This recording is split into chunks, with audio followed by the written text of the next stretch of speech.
देखो अगर हम बात करें किसकी, प्राकृतिक संख्या की, तो प्राकृतिक संख्या कहां से स्टार्ट होती है, नेचुरल नंबर ये स्टार्ट होते हैं आपके 1 से,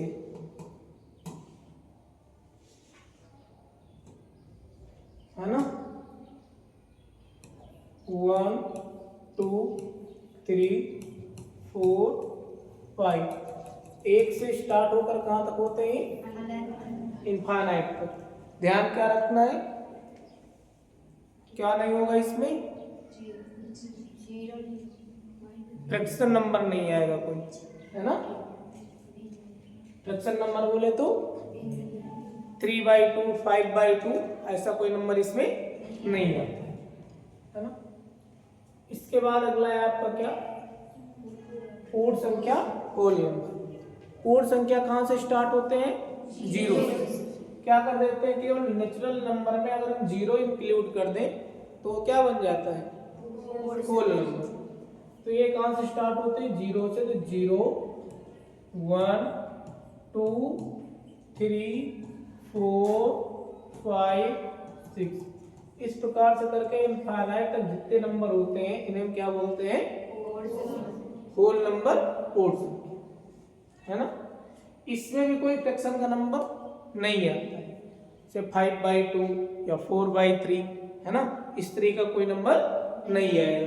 लेकिन फ्रैक्शन नंबर में भी ध्यान रखना है, जैसे आ जाए 6/2 तो ये फ्रैक्शन नंबर है, तो बताओ ये होल नंबर और नेचुरल नंबर है कि नहीं है ना। क्यों, क्योंकि जब 6 से मतलब 6 को 2 से डिवाइड करो कितना आ जाएगा, ये आ जाएगा 3, है ना। अब उसके बाद अगला नंबर है आपका क्या, इंटीजर पूर्णांक। पूर्णांक क्या होते हैं, पहले तो ध्यान रखो जितने होल नंबर होते हैं सारे के सारे इंटीजर में होते हैं, 0 1 2 3 4 5 इस तरीके से कहां तक, इनफाइनाइट, है ना। बस इंटीजर में क्या होते हैं, नेगेटिव नंबर भी आ जाते हैं, जैसे क्या -1 -2 -3 और इस तरीके से इधर कहां तक, इनफाइनाइट। क्लियर है। इसमें भी आपको ध्यान रखना है, क्या ध्यान रखना है, कोई फ्रैक्शन नंबर इनके बीच में नहीं आता। किसके बीच में, इंटीजर के बीच में। फ्रैक्शन नंबर जैसे 4/3 हो गया, है ना, 7/2 हो गया, ये सब क्या होते हैं, फ्रैक्शन नंबर। तो इनके बीच में कोई फ्रैक्शन नंबर नहीं है। अब उसके बाद अगला आपका क्या है, परमेय संख्या, रेशनल नंबर। इनके लिए क्या होता है, जो भी नंबर है वो पहले p/q के फॉर्म में राइट किया जा सकता हो, है ना, p/q के फॉर्म में व्यक्त किया जा सकता हो, पहली बात। दूसरी बात, p और q दोनों क्या हो, इंटीजर हो, पूर्णांक हो, दूसरी कंडीशन। तीसरी कंडीशन इसके लिए क्या है, एक मिनट लिख दो यहाँ पे, p and q क्या हो, पूर्णांक। और तीसरी कंडीशन क्या है, q का मान 0 ना। अगर कोई संख्या परमेय है, अगर कोई संख्या क्या है, रेशनल है, तो 3 कंडीशन को फॉलो करेगा, p/q के फॉर्म में पे नोट की जा सकती हो, p and q क्या हो, इंटीजर हो, और q की जो वैल्यू है 0 ना हो, तो वो नंबर क्या होगा, परमेय, है ना। अब एग्जांपल ले लेते हैं इनके, जैसे अगर हम कहें कि 1 परमेय है कि नहीं है, 1 परमेय है। तीनों कंडीशन देखो, तीनों कंडीशन इस पे अप्लाई हो रही है कि नहीं हो रही है। तो आपको पता है कि 1 के पास में 1 हम क्या कर सकते हैं, राइट कर सकते हैं। p/q के फॉर्म की हो गई। अब p and q दोनों देखो पूर्णांक में है कि नहीं, एक एक पूर्णांक में है कि नहीं है। उसके बाद देखो q 0 तो नहीं है, बट्टे वाली जो संख्या 0 तो नहीं है, 0 नहीं है, इसलिए ये क्या हो गई आपकी, ये हो गई क्या, परिमेय, है ना। अब इसके बाद यहाँ पर मैंने लिखा -3/2, ये परमेय है कि नहीं है? है। तीनों कंडीशन लगा के देख लो, P/Q के फॉर्म में है ना? P और Q दोनों देखो पूर्णांक में है कि नहीं है? -3 भी कहाँ है? पूर्णांक में है, और 2 भी कहाँ है? पूर्णांक में। देखो Q बट्टे वाली संख्या 0 तो नहीं है, बट्टे वाली संख्या 0 नहीं, तो ये भी हमारी क्या होगी? ये भी हो गई क्या? परमेय। अब यहां से अगर हम लिखते √3/2, तो ये परमेय है कि नहीं है? परमेय है कि नहीं है? चेक करते हैं। P/Q के फॉर्म में है, पहली कंडीशन अप्लाई हो रही है। दूसरी देखो, P और Q दोनों पूर्णांक में है, √3 और 2 दोनों पूर्णांक में है। √3 कहीं पे भी 3 है, लेकिन √3 नहीं, इसलिए ये क्या हो जाएगी? ये हो जाएगी क्या? आप क्लियर है? अब उसके बाद बात करते हैं किसकी? अपरमेय संख्या। परमेय संख्या की परिभाषा क्या हो जाएगी? वे संख्याएं जिनको P/Q के रूप में व्यक्त कर सकते हो, P और Q क्या हो? पूर्णांक हो, और Q का मान 0 ना हो, उन्हें क्या कहेंगे? परमेय संख्या कहेंगे। अपरमेय क्या होती है, इन्हें समझते हैं। देखो अपरमेय संख्याएं क्या होती हैं? अशांत और अनावर्ती जो संख्याएं होती हैं उन्हें क्या बोलते हैं? अपरमेय। कैसी? अशांत और क्या?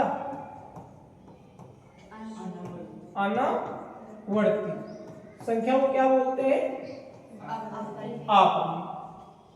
इंग्लिश में बोलते हैं इसको क्या? नॉन रिकरिंग एंड नॉन क्या? रिपीटिंग, है ना? Non recurring and non repeating numbers जो होते हैं उन्हें क्या बोलते हैं? अपरमेय। समझते हैं कैसे?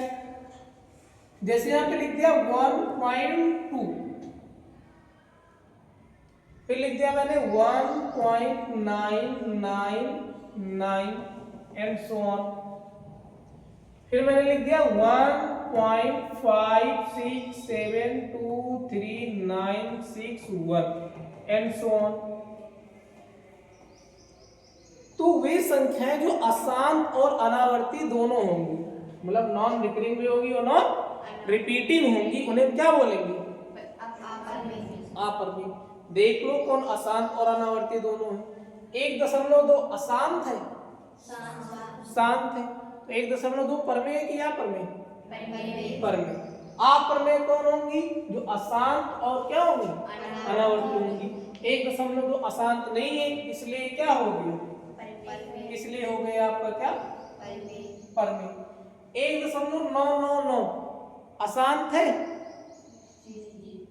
1.99 अशांत है कि नहीं?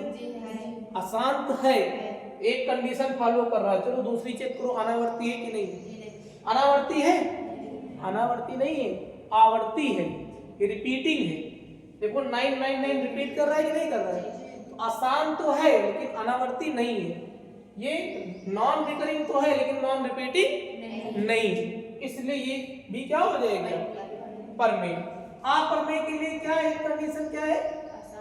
जो अशांत भी हो और क्या हो? अनावर्ती भी हो। आगे बढ़ो। अशांत है 1.56723961 अशांत है, अनावर्ती है, अनावर्ती भी है, ये अशांत भी है और अनावर्ती भी है, इसलिए ये क्या हो जाएगी? ये हो जाएगी आपकी क्या? अपरमेय। क्लियर है? क्यों? इतना आपको समझना। कभी कभी अपरमेय संख्या रूट में लिखी हुई मिलती है, उन्हें कैसे समझेंगे हम, है ना? तो जैसे आपके पास संख्या लिखी हो क्या? √1, √2, √3, √4 और क्या? √5, और इन्हें आपको बताना है कि ये क्या है? परमेय है या आपर में। वही चीज यहाँ पे भी लगेगी कि जो अशांत और क्या होगा, अनावर्ती होगा, वो क्या होगा, आपर में, और जो नहीं होगा वो क्या होगा, पर में। लेकिन यहाँ पे तो अशांत आपको दिख ही नहीं रहा, सब रूट में लिखा है। लेकिन रूट का जब मान निकालोगे तब तो पता चल जाएगा ना। जैसे रूट 1 का मान निकालोगे कितना आएगा, 1। रूट 2 का मान निकालोगे तो जो संख्या आएगी वो कैसी होगी, अशांत और अनावर्ती। रूट 3 का मान निकालोगे जो संख्या आएगी वो कैसी होगी, अशांत और अनावर्ती। रूट 4 का मान निकालोगे कितना आएगा, 2। और रूट 5 का मान निकालोगे तो क्या होगा, अशांत और अनावर्ती। तो एक पर में, एक या पर में, एक हो जाएगा आपका क्या, पर में। 2 पर में, एक या पर में, 2 हमारा क्या है, पर में। रूट 2 पर में, एक या पर में, आपर में, क्योंकि इसका जो मान होता है वो क्या होता है, अशांत और अनावर्त, मतलब non recurring and non repeating. तो ये हमारी क्या हो जाएगी, आपर में। रूट 3 ये भी अशांत अनावर्ती होता है, नॉन रिकरिंग नॉन रिपीटिंग, तो क्या हो जाएगा, आपर में। रूट 5 क्या हो जाएगा, अगर रूट में कोई संख्या होगी तो पता कर लोगे ना कौन सी पर में होगी, कौन सी क्या होगी, आपर में। पर में या पर में एक तरीके से और पूछा जाता है, वो कहो कौन सा, पाई। अगर हम बात करें पाई की तो ये हो गया क्या, पाई। पाई का ही मान होता है क्या, 22/7, और पाई का ही मान होता है कितना, 3.14। और एक कोई पाई ले लो, पाई/7 ले लिया, ठीक है। अब अगर यहां से आपसे कहें कि 22/7 बताओ पर में कि या पर में, ये तो आपको पता है p/q के रूप में है, और p और q पूर्णांक है, q 0 नहीं है, तो 100% क्या होगा, पर में होगा। 3.14 पर में कि या पर में, आप कहोगे 7 इसलिए क्या होगा, पर में होगा। अब आते हैं पाई। देखो पाई का ही मान 22/7 3.14 क्या है, पर में, क्या है, पर में। तो पाई भी क्या होना चाहिए, पर में, लेकिन पाई क्या होता है, आपर में। क्यों, क्योंकि जो पाई का वास्तविक मान होता है, क्या, जो पाई का वास्तविक मान होता है वो कैसा होता है, अशांत और अनावर्त, इसलिए ये क्या होता है, आपर में। बाकी 22/7 3.14 ये संशोधित मान है।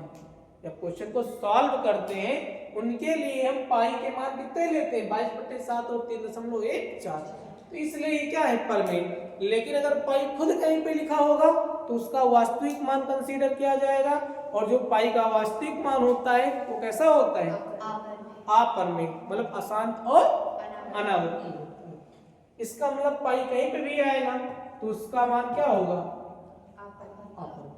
क्लियर, नोट कर लो।